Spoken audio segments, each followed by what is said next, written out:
And welcome to the latest episode of Greifenhorst, which is my Let's Build series centered around heavily modded Minecraft in a medieval fantasy world.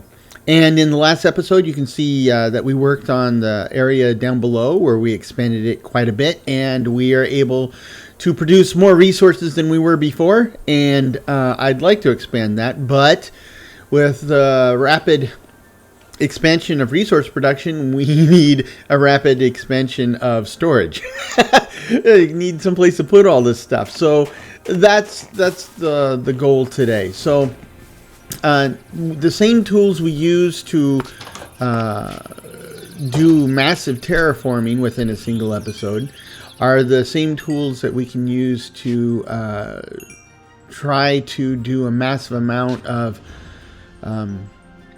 building underground. So normally in a given episode, I would have enough time to empty one block, not a Minecraft block, but rather a block or a module. In this world, I've defined that as 11 by 11 by 11. But and we can extract it and then build the stuff that's supposed to be there. So in this case, underground, it would be pillars, arches, that type of stuff, proper floor.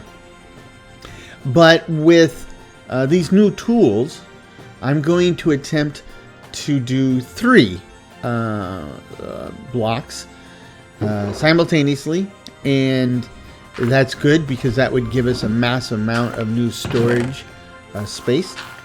So we'll give it a shot, and that's really the crux of it. The thing is in my Let's Build series, my Minecraft Let's Build series, there was a staggered start. So New Londinium was first, this one was next, and From the Rubble was the third one. But they're all kind of reaching that same stage in storage. New Londinium, our long-term temporary storage, is done. In this game, it's the basics are set up, and now we need to expand upon it. And From the Rubble, we're still getting to the point where I can excavate the space for it.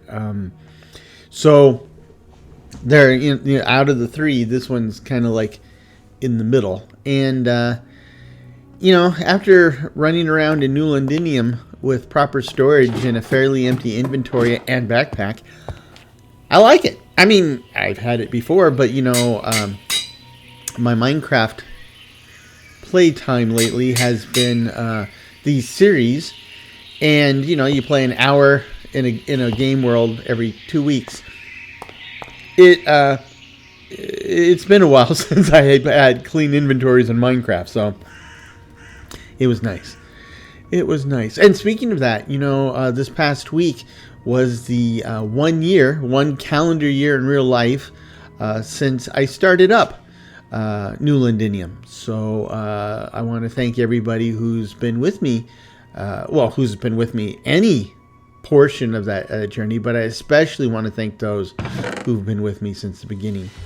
And we're still going strong. So and that in a related note, I kind of want to point out that we opened up our Discord. So the Discord was open to only channel members, but we've opened it up to everybody.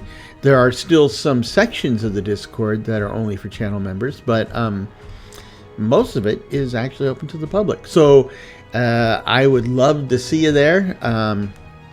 If you're not real fond of leaving comments, but you still want to engage and have a interesting discussion, that's your avenue to do it, right? That's exactly what the Discord server's for. So that's there. Now I'm just trying to get my stuff cleaned up.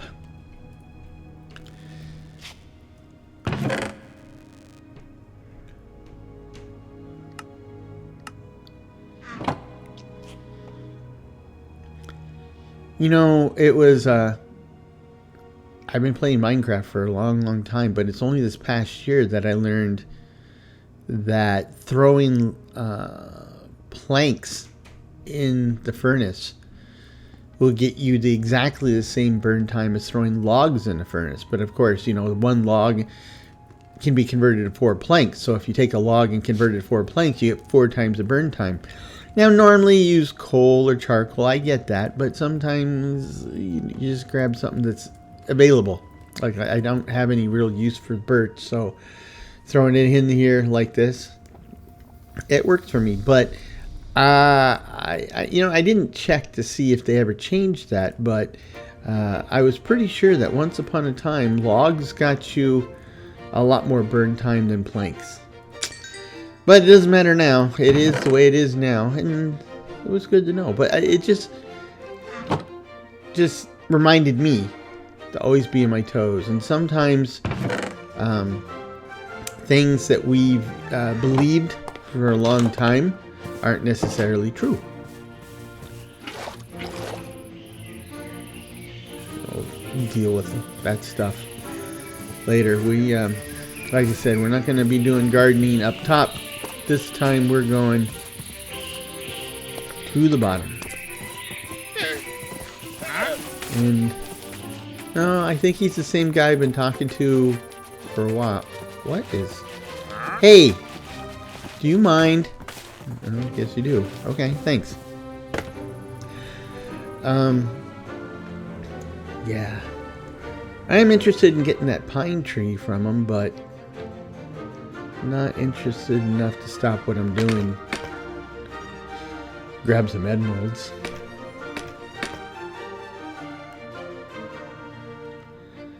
So I have a plan, a written plan for the layout of this base, and that's what I looked at to determine what I was going to do today. But that plan needs a lot of work, and once I finish this, I'll actually be caught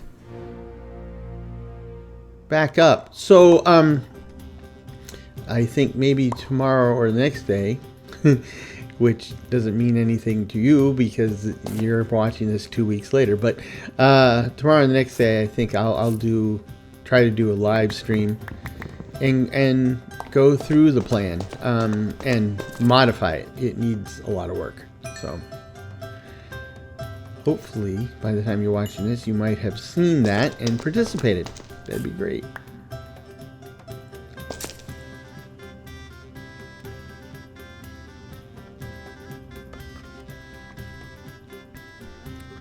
And we need all these stone bricks because, like I've shown you in the past, they're basically filling out the foundational infrastructure that you can't see. Okay, so one is the pillar. 1, 2, 3, 4, 5, 6, 7. Oh boy. Oh boy. Let's do this again. 8, 9, and I'm broke out into the open. So that's disturbing. 1.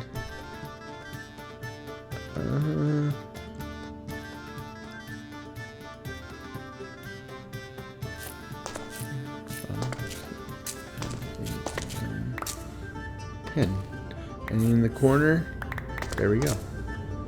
Huh. I'm actually surprised nobody's out here to greet me. So let's light up the place to kind of discourage spawns.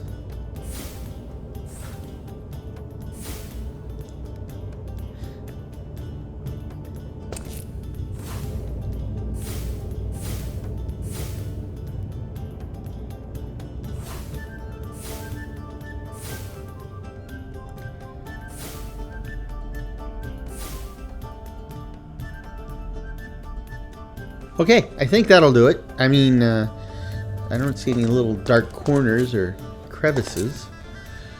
So that gets us 2, and then we have 1 more. But I don't have to excavate it. I have to fill it up and build it is what I need to do. We'll get those urns a little later. But first I gotta earn them.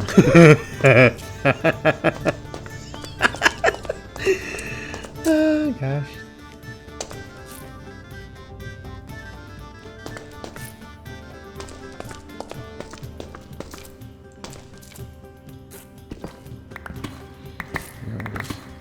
Push this one back.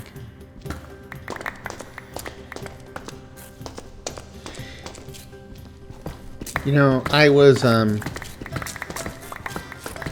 talking to a friend the other day, and we were talking about he's not really a role player. He's not a fantasy type of guy at all. But we struck up the conversation about Minecraft, and then we were talking about my series and how I in all three of my Minecraft series, you know, I'm basically building a large underground settlement or structure or whatever.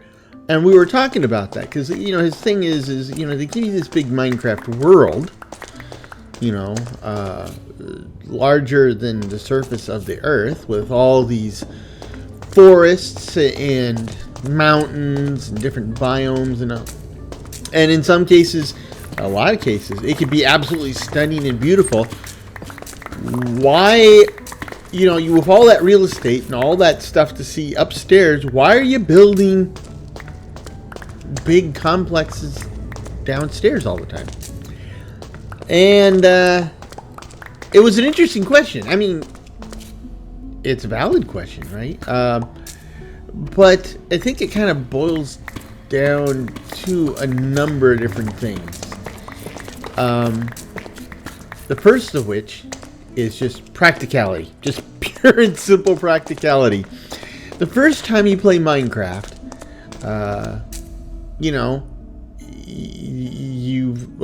I can't speak for the days before there was a wiki and before lots of people were playing the game and knew it, so can't speak for them. But if you're playing Minecraft, you know that there's monsters in the game.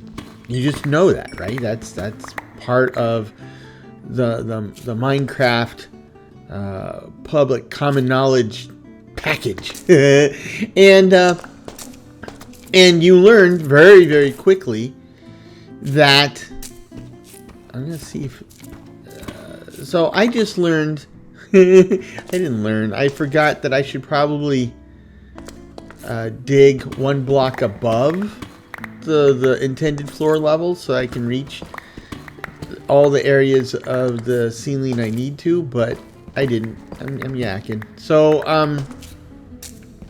I'll deal with that later. Anyway, so anyhow, you learn quickly that Minecraft has monsters. I mean, you know that right from the get-go probably, and you learn really quickly that they spawn and they can be dangerous.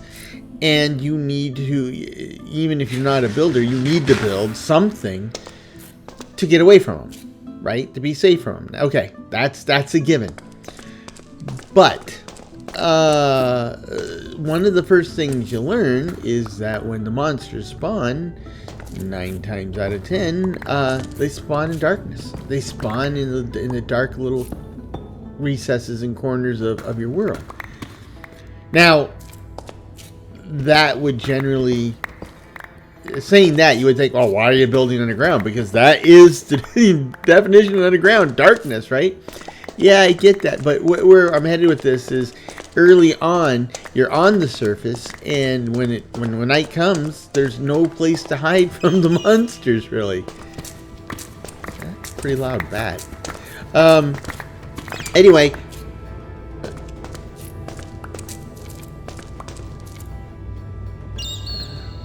is a very loud bat. Ooh, I think it's another one of those vampire bat looking things. Let's see. Yeah. It took a mess of firepower to clear that, buddy.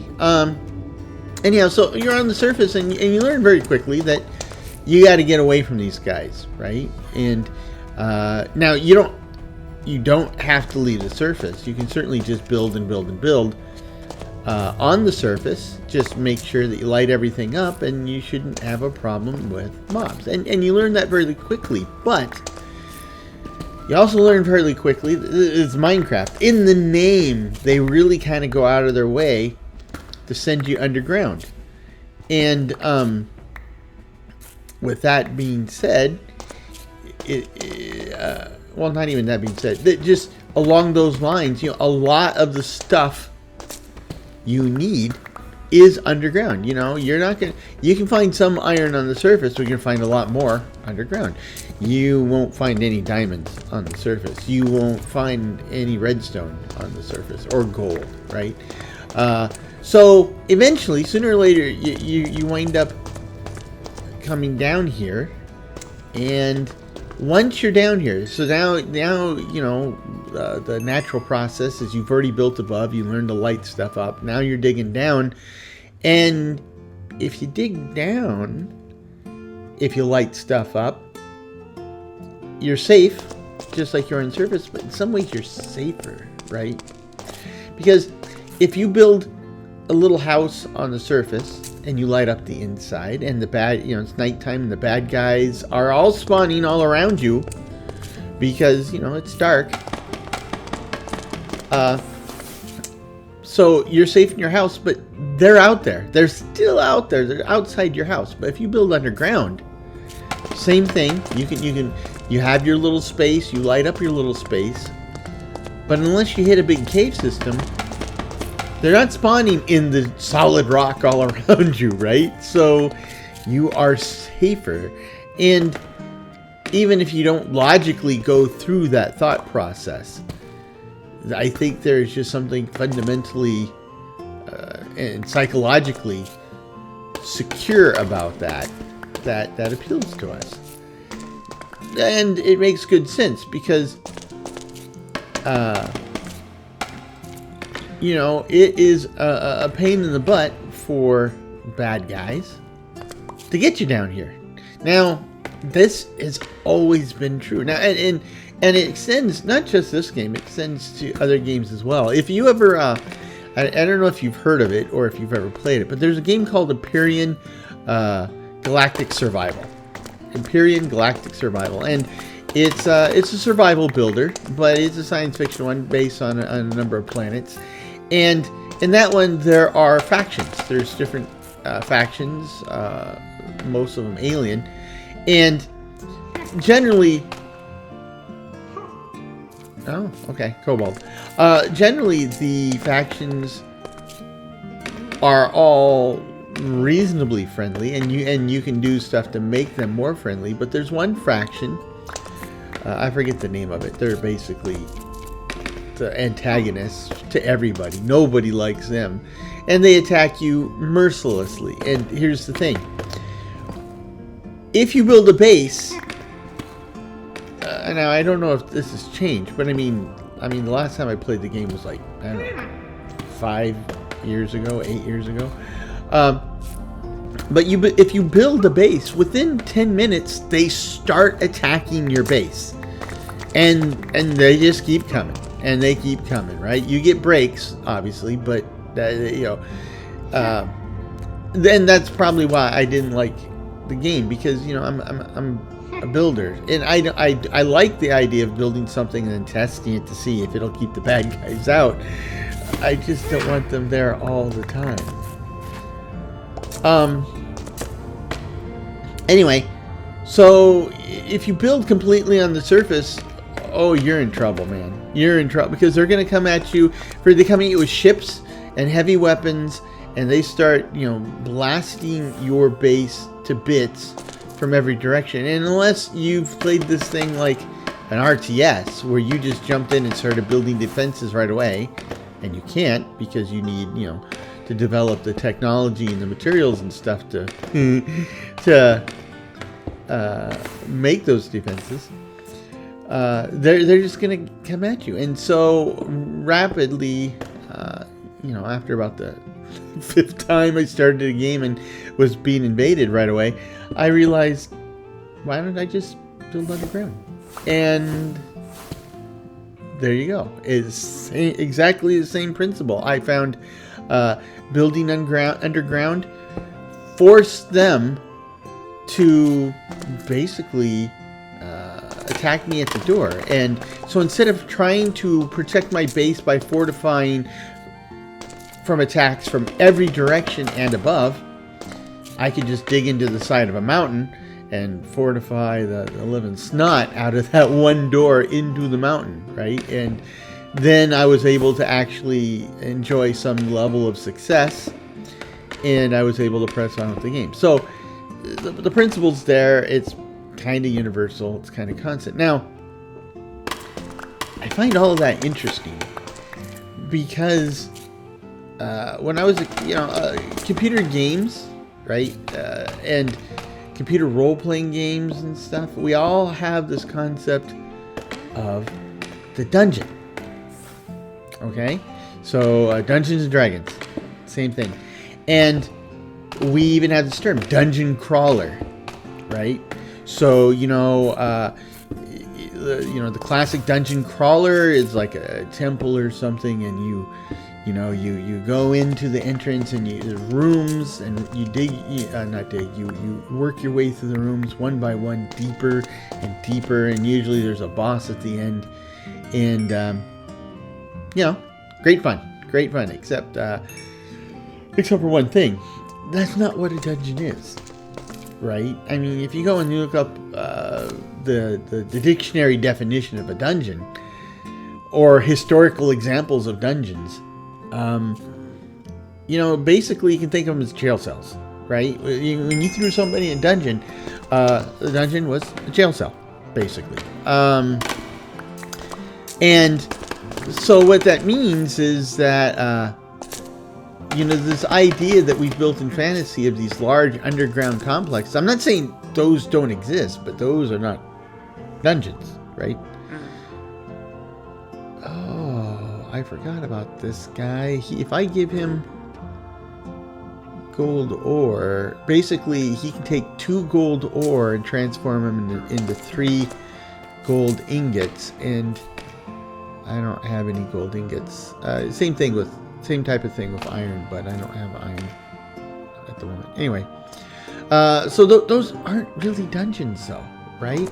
And more to the point, in historical terms, you're not gonna find many places with these large underground complexes, right? Certainly not in the context we know them in these games and novels. They just don't exist. I mean, for example, we talked about the dungeon of a castle. Well, in a historical context, many castles, not all castles, but many castles did in fact have what technically is a dungeon. Because, you capture somebody, you hold them prisoner, you put them in the cell. That is the dungeon. But, when we think about this idea of there's chambers and long hallways, and yeah, those aren't dungeons. And historically, you're really hard to find those, because truth be told, when it comes, we're talking about the real world. We might be talking about the real world hundreds of years ago, but it's still the real world. And there's certain things that were true then as they are today, which is, it is a whole lot more time, effort, and money to build underground than it is on the surface. That's just the truth of the matter, right?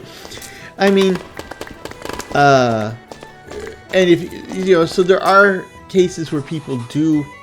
Oh, I didn't mean to draw a chalk arrow. Certainly wouldn't have meant it go that direction. I'm just passing out here. Okay. There we go.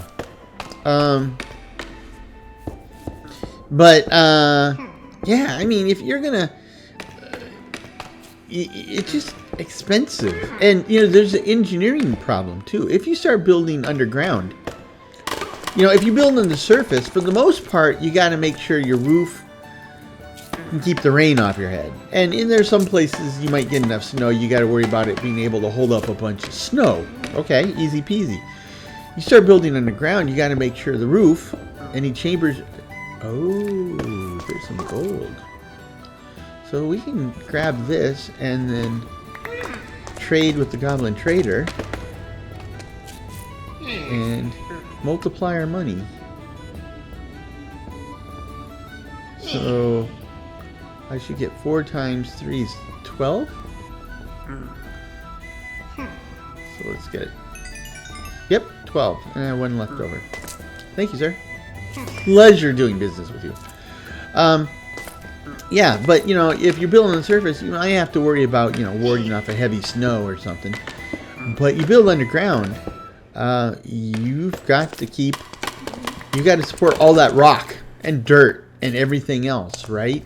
So not only is it crazy expensive to build underground, crazy dangerous, because, you know, you got to take into account all that stuff, all that heavy stuff that is sitting over your head.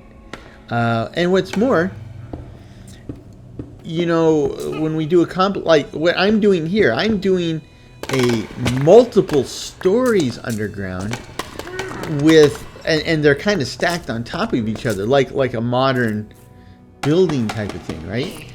But you see, the real physics of it is that unless I have really like modern materials, you know, like steel reinforced concrete, that type of building is either incredibly dangerous or, more realistically, just not possible.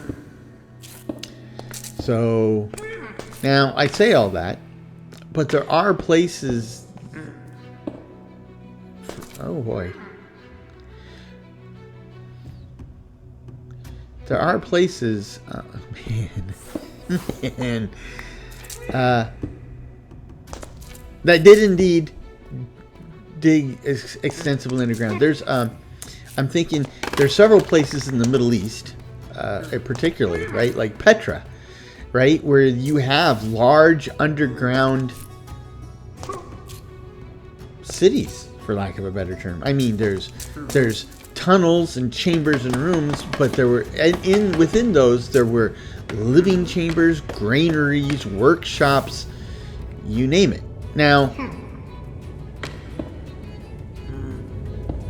the Middle East today is not quite the same as the Middle East in the past, but it's close enough that you can still understand that would have been a pretty desirable thing back in the day, right? I mean, the Middle East wasn't quite as dry as it is today, but it was still pretty deserty and, you know, hot.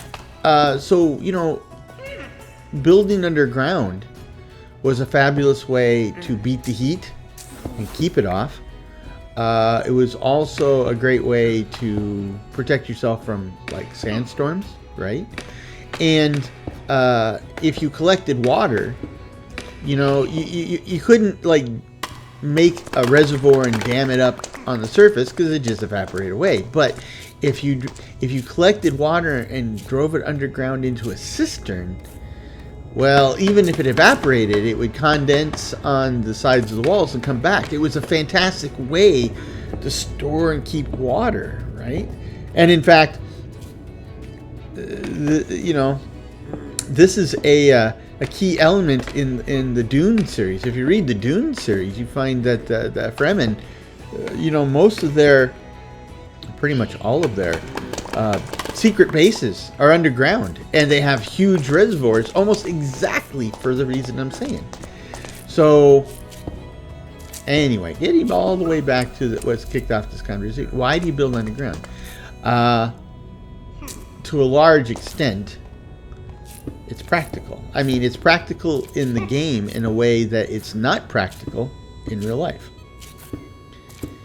The other thing, too, is, like I said, you know, Minecraft and other games, they kind of go out of their way to kind of, force you to dig, right? They want you to dig. And if you're down here, look at the original Minecraft world, right? There was as much real estate below surface level as there was above surface level. In fact, more, right? Because you got the verticality. You can have multiple levels. If you build on the surface, you can have multiple floors, but, you know, it's not the same. So that's why I build underground bases in these games, because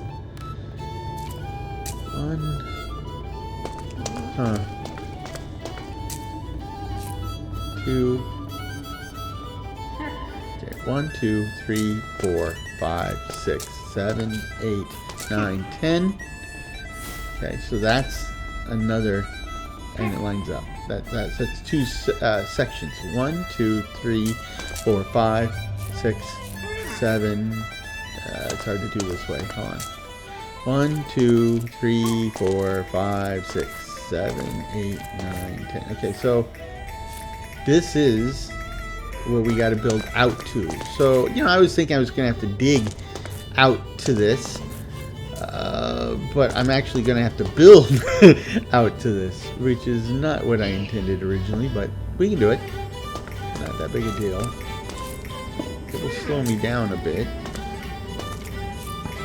Yeah, let's go ahead and break these. Not what I intended to do.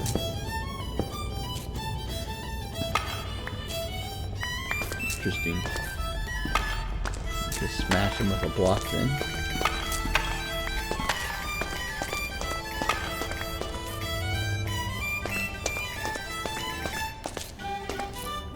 Anyway, so, and in truth, like when you look at the term Dungeons and Dragons,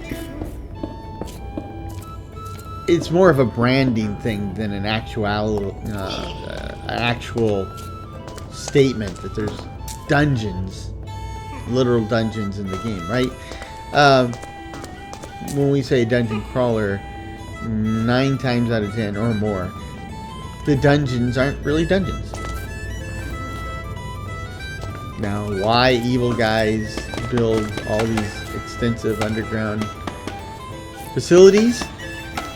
Well, my guess is that generally the bad guys aren't stupid, and they build them for a lot of the same reasons I've just discussed, right? They just I do find something interesting about that, though. I had when I was a little kid, and I mean, like, I was, I don't know, 4 or 5, we had these books about some different topics. They were books for kids, and they were heavily illustrated, right? And one of them was it was a book about space and rocketry. And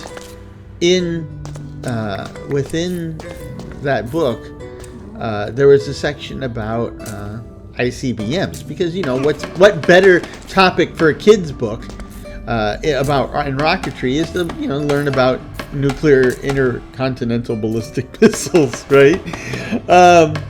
You know, learn how to share with your friends, learn how to do your chores, and learn how we're gonna nuke those dirty commies. So it was the Cold War. What can I say? Anyhow, my point is that in the section where they were talking about the ICBMs, and they're showing the missiles, right? And they showed diagrams, and then they showed missile silos.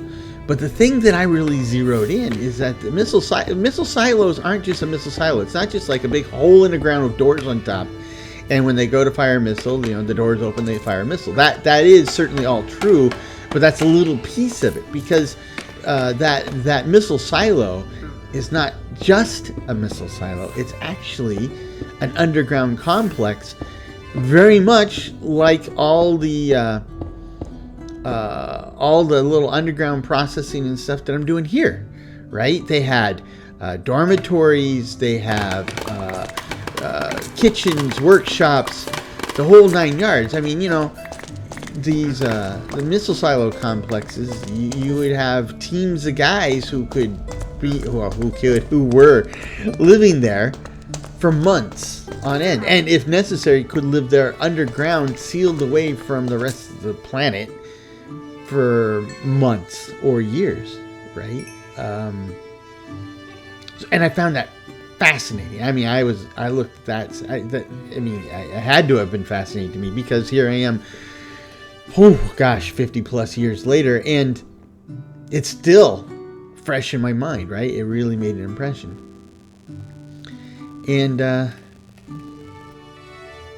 so I guess there are cases where it's definitely worth the time, expense, and risk to live underground. Now, That's not something you would want to do, say, in California, Washington State, right? Because, you know, yeah, if you have a big earthquake, stuff falls down. Building underground doesn't mean you're immune, because building underground just means that, you know, you can have a cave-in. That's the worry, right? It's not that my building collapses with me around it. Now I'm worried about the mountain I built into collapses with me under it. That's the risk there. So that's another reason why you get a lot more of those underground silos in the Midwest. Plus, let's face it, you know, the idea was that if somebody was going to invade the continental United States, if you put your underground missile complexes, say, California, Owens Valley, well, if somebody invades California, they have to fight their way through like 150 miles from the coast to be in the Owens Valley. Easy peasy. You put them in Kansas and somebody invades in California, they're going to have to fight their way through California, Nevada, Utah, Colorado, to Wyoming to get to Kansas. And, you know, a whole lot of badness is going to befall them before they get there. So, yeah, that's why they put them out there in the Midwest, right? Or likewise, too, if they weren't going to invade, they were going to have to send bombers. Because, I mean, they built these things in the 50s before, you know, the planning and everything was really before we had the ICBMs up and running, before they had their ICBMs up and running. So, you know, the idea was, well, this way their bombers can't get to us. But, you know, by the time we got later in the Cold War, everybody had ICBMs. You know, they had ICBMs at your local 7-Eleven. And so, you know, for a cruise missile to get to Kansas as opposed to the coast, yeah, it just a few extra minutes of flight time, and then boom, there it is. So at that point, there's not much point in keeping them in, you know, these big launchers. In fact, when I was in the Air Force, I was stationed at RAF Green Common, and they had a missile system called Glickum, right? Ground launch cruise missiles. And basically what those were is instead of building these big underground silos and complexes with some really big nuclear missiles in them, what instead is we had smaller nukes on cruise missiles, which are, you know, it can be quickly programmed to go anywhere. And then they were loaded up on mobile launchers. So if we were going to, you know, rain nuclear destruction on the planet, what would happen is the alarm would be given. The drivers and teams would jump into these specially crafted launch vehicles, and then they would just beat feet right off the base and out into the English countryside, where they would scatter to specially designated launch points. Then they'd set up the launcher within minutes, and then they could launch.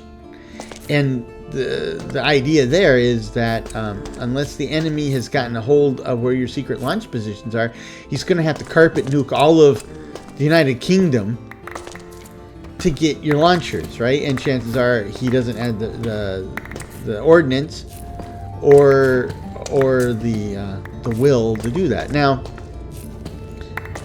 for a strategist sitting in an office in Washington someplace, this makes good sense. If you happen to be just a normal Joe living in the United Kingdom, this has got to freak you out to no end, right? And it did.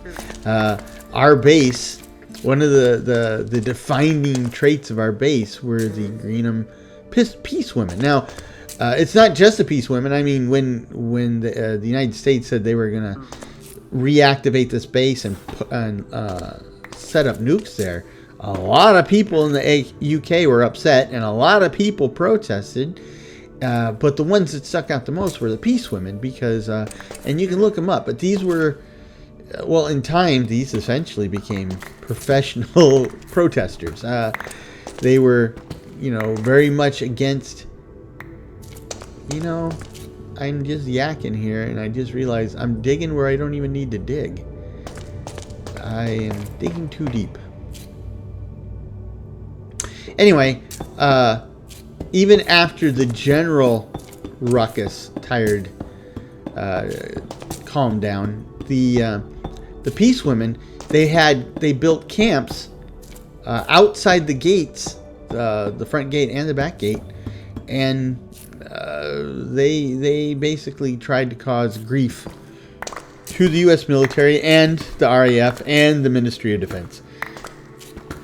And again, I don't blame them. I mean, I was on the other side of the fence, so I'll tell you a story about that in a second. But yeah, that's, I get it. But so let me tell you the story. So when I was at Greenham, it was the last few years before they put the base in mothballs, and then before they deactivated the base entirely. But I was there pretty much at the end, and that happened to coincide with what was it, like the 95? So it would have been like the 45th anniversary of D-Day, right? I think that's it. Yeah, 1990. So that was important because D-Day, right, was the Allied invasion of Normandy, France, take it back from the Germans.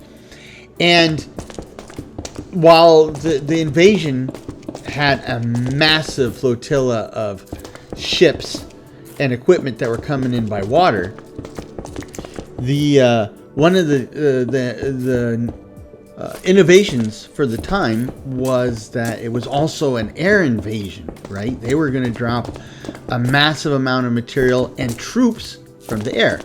And a lot of those troops, airborne troops, took off from RAF Greenham Common, that base.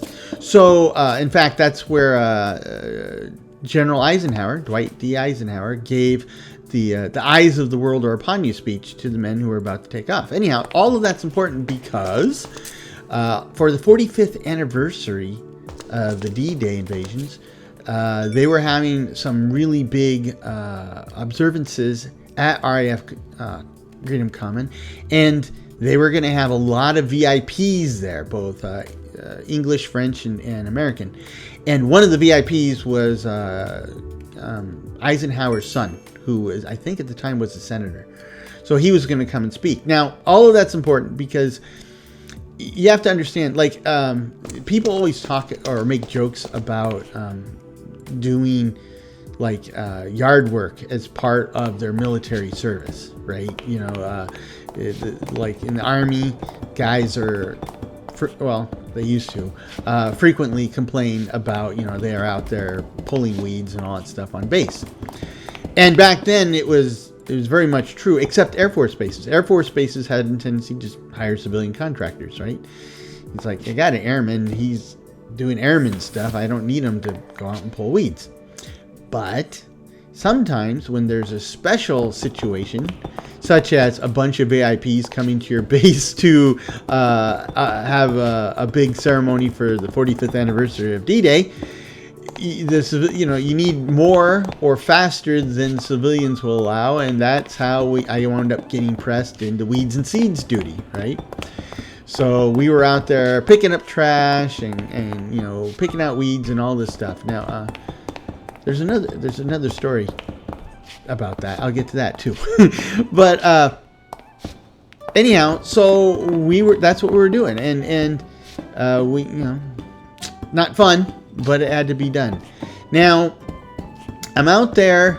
They told us, go and clean up trash, and so we're going. And I noticed that there's a space where it looks like a lot of trash is kind of blown up against the fence. some of it has blown up from the outside of the base and stuck against the fence. And so, you know, I had my trash bag and went over and I was pulling this up. And I was kind of surprised because, you know, it looks like some of the stuff that had blown up to the side of the fence was this nasty old clothing, right? It's like, wow, this, I don't know how long this has been out here. It's, you know, it's seen some rough days. So I threw it in the bag. It was kind of nasty because it was also wet, right? But I mean, it's England, so, you know, dry day in England's a little unusual. So I just figured it got rained on. It turns out that what I thought was just like trash and, you know, thrown away clothing, litter that had kind of blown up against the fence was in fact the washing for the few peace women that remained at that back gate. So I had basically, they put their washing out to dry on the fence, and I thought it was blown there, and so I had picked it up and thrown it away. So there you go. And I've always felt bad about that because some of these peace women, they were, you know, they were essentially homeless people. They didn't have a lot. They were living pretty rough, and I threw away probably half of their worldly possessions thinking it was trash. So, oh, if you're a peace woman and hearing this, and you lost your clothes that day, I was the one who did it. I'm truly sorry. When I mentioned it to the sergeant that was in charge of our detail, he just laughed and said, "Don't worry about it," and then press done. So there you go. Anyway, the other story I wanted to share that reminded me of this. It was also at that same time, right? So we'd finished all the weeds and seeds we were gonna do. I mean, the place looked great. Wasn't anything left to do, and yeah, what was happening was that these bigwigs were flying in these Army Black Hawk helicopters, right? So. You know, every time a new VIP came in, another helicopter. So there was like 4 or 5 helicopters on flight line. And we got to the point where we were done. So we were just kind of like lounging around waiting for somebody to tell us to do something. And these helicopter pilots, you know, they were basically done until the event was over a day or two later. And then they had to take the VIPs home. So... But they were there. They were on call. They had nothing better to do. So they noticed us kind of lounging around. And they're like, "Hey, what are you guys doing?" And we're like, "Well, you know, this is... We're out there pulling weeds and stuff. And now we're waiting for somebody to tell us what to do." And they're like, "Well, you want to ride in a helicopter?" "Do I want to ride in a helicopter?" "Yeah, I want to ride in a helicopter." So, you know, the sergeant in charge said, "Sure." And they said, "Okay, well, here, what we need you, go get, you know, make sure you have your ID card, make sure you have your dog tags if you don't have them already. Meet us here in an hour. We'll take you for a ride." Sure enough, my first and so far only ride in a helicopter was that day in southern England, and that was awesome. And when I ran back, you know, I just realized I gotta clear out some space here above. Okay. So I ran back to my room. I always had my ID card on me, but I you know, it's the Air Force. You're not going to die crossing the street, and if you do, somebody knows who you are. So we rarely had our dog tags with us, but I went and got my dog tags. And sure enough, they took us on a helicopter ride over southern England. Now, we're in southern England, right? So, and RAF Greenham Common was like,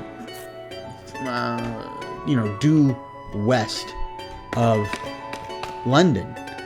And you go a little bit further due west and you hit the Salisbury Plain and places like Stonehenge. So they're flying us out over the English countryside, and that was awesome. That was a heap of awesome.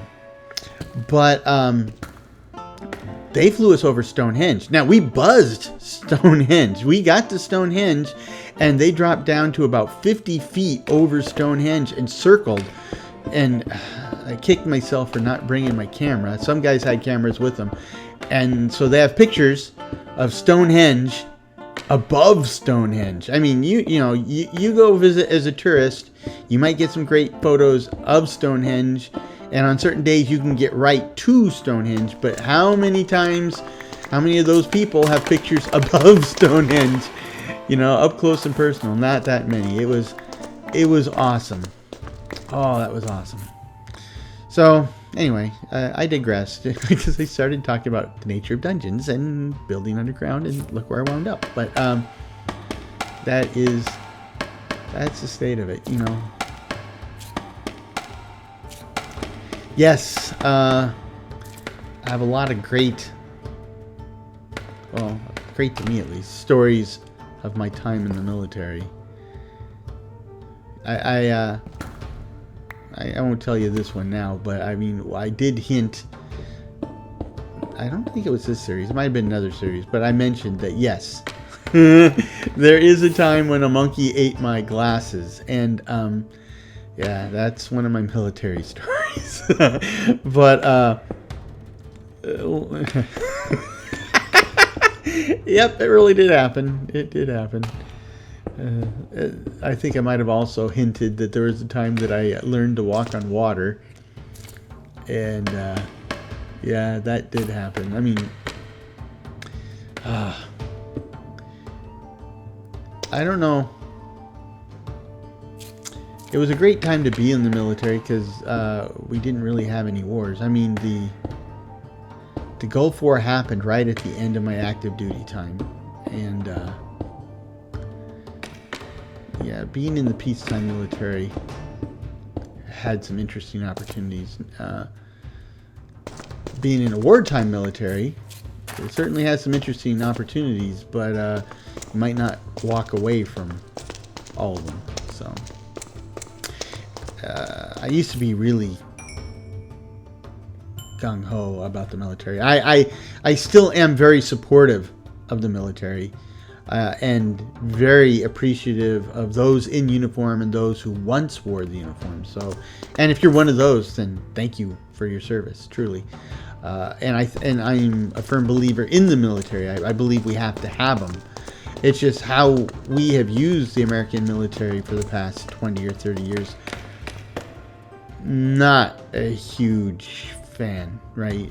I mean, there are good points, there are bad points, and I think the problem is I've always been an adherent of the axiom that to have peace, you have to prepare for war. I truly do believe that. But the problem is, especially like in our case, a democracy where we seem to have different leaders every 5 minutes, sooner or later, one of those leaders are going to look at that as, hey, here's a tool that has untapped potential. Let's use the tool, you know, to achieve an aim. You know, like having a strong military certainly prevents bad guys from attacking you, but it's also a tempting thing to send the troops in, and that's where bad things happen. Anyway, it's complex. Right? Anybody who feels like anything on the planet is all good or all bad, reality is that nothing is all good or all bad. Everything has shades of gray. Whether we're talking about the military or the right food to eat to be healthy or whatever, there's caveats and asterisks and all sorts of stuff, right? I'm looking at the clock, and I am not thinking I'm going to finish the roof. I think I will finish the floors and ceiling, the basic structure of the ceiling, and even the outer walls, because there's going to be outer walls on two sides of this. Because the direction I'm facing now, it's going to open up to more chambers like this. So I'm not going to build walls here, but I need something to put this block on, and I'm missing stuff, so let's see if I can do it.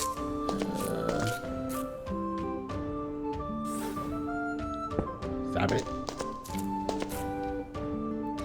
Clear this away, and maybe I can yeah, see things a little better. There we go. I'll just have to dig it out later, but for now, it's useful.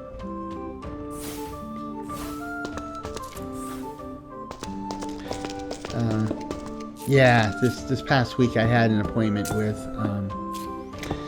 the unemployment agency again, but this time I was talking to the veterans liaison. You know, she's the one who helps veterans get into different programs and stuff. And we had this really great talk. She's a veteran too, so we were swapping war stories. And she's ex-Air Force too, so you know we had a lot in common. One of the things we talked was about inter-service rivalries. And let me just say for the record, if you're in the U.S. military, if somebody is in the U.S. military or was in the U.S. military, I can guarantee you that they will generally tell you that whatever service they happen to be in, that's the best, right? So if somebody's a Marine, they'll tell you, "Hoorah!" You know, Marines are the best. And Navy guys will tell you Navy's best, and Army will tell you.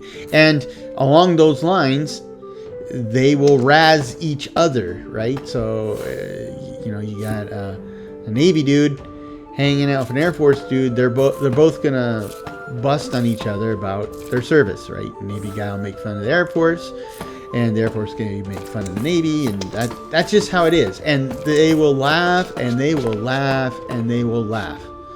Now,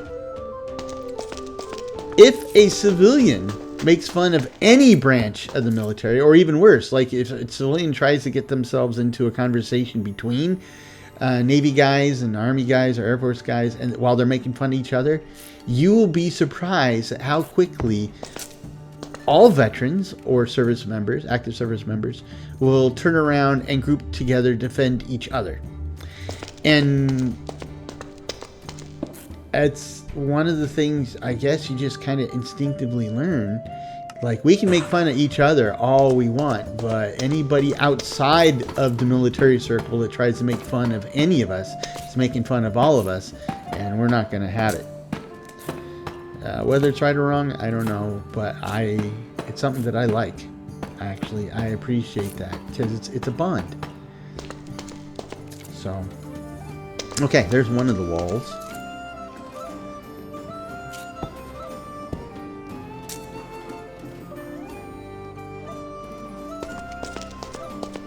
Yeah, I always liked it when I was in the Air Force and we had exercises, or we went on TDY, temporary duty, to some place where like there was a bunch of people from a different service, sometimes even a different country, because I got a chance to actually, you know, compare notes, right? It's like, hey, this is how our life is. How's your life? How do things work?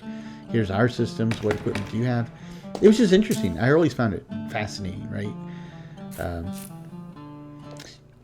Of course, it often wound up this. That's where the extra block went. I thought I had laid an extra one down. I just didn't know where it was. And of course, it takes all the scaffolding down. Why is this off? Oh, I didn't build the floor far enough out. I need to build it one more layer out. And for that, I need more stone bricks.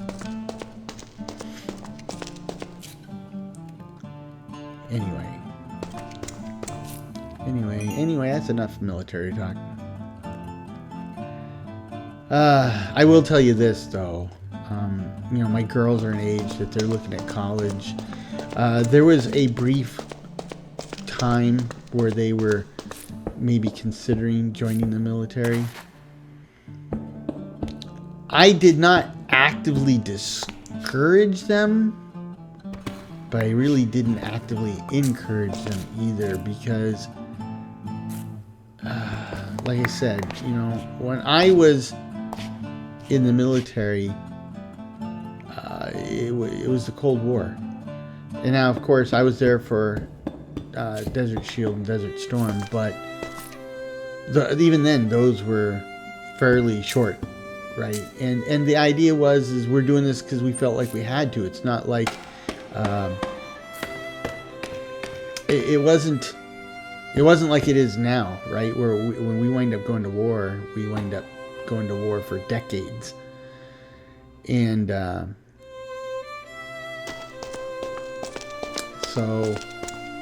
and what's more is, it was a Cold War, so we were all pretty heavily under the influence of propaganda on both sides. But I think that nobody really had an interest in making the Cold War a hot war, right? On either side. But like we've seen in recent years, a lot of leaders do not shy away from war at all. And so, as being a member of the military, I liked the idea that I was there as part of a deterrent. Now, we don't really deter anymore. I guess we're slowly getting back to that. But, lost a lot of good people, and for what? Right? I mean, when you look at what we gained, when you look at what our goals were, there's what they told us we were fighting for, and then there's really what we were fighting for. And a lot of guys behind desks who don't have any skin in the game, writing checks that other people cash with their own bodies and lives. So, okay. That's enough. Gotta bring this up. How about those dungeons, eh? But, so building underground is a huge pain in the butt in real life. But, truth be told, building underground is very practical in real life, right? So, I'm coming to you from World Builder Studios, which is the basement of my house. And, when people say, oh, well, they got you stuck in the basement. Yes, I am stuck in the basement. That is my space. And yes, I have the washing and drying machine down here, so it can get loud sometimes. But that being said, I don't think I'd want any other part of the house, right? Because, I live in Washington State, so it's not tropical by any means, right? But it can get hot in the summer. And while everybody's sweltering upstairs and we got portable air conditioners we installed and, they got fans blowing stuff, basically I opened the windows at night, and then, on summer days, I open the windows at night, and then in the morning I just close up the basement, and it is nice and cool all day. And then when it comes winter, everybody's cranking on the heat, trying to stay warm. I don't open the windows to let in the cold air. But, again, I just keep the basement closed. And, three sides of the basement are underground, right? One side opens up to the garage, which opens up to the street, obviously. So my basement is, embedded in the ground, but it's not completely underground. But still, it's enough to keep things nice and warm. So there you go. It's very practical. And here's our basement that we've been working on. It's not quite as far as I wanted to take it, but it's substantially done. I had a curveball or two, but I like it. Now that's a lot of space for potential storage that we'll use, and we'll probably finish the roof and that storage in the next episode. But hey, thanks for staying with me through this whole thing. Thanks for listening to an old guy shoot the breeze, and I hope you enjoyed it. I certainly enjoyed it. I think this hour blew by. If you have any comments, please leave them. Let me know what you like. Let me know what you don't like. And I hope to see you next time. But in the meanwhile, I hope this finds you and yours in good health, good spirits, and perhaps a touch of good fortune. Cheers.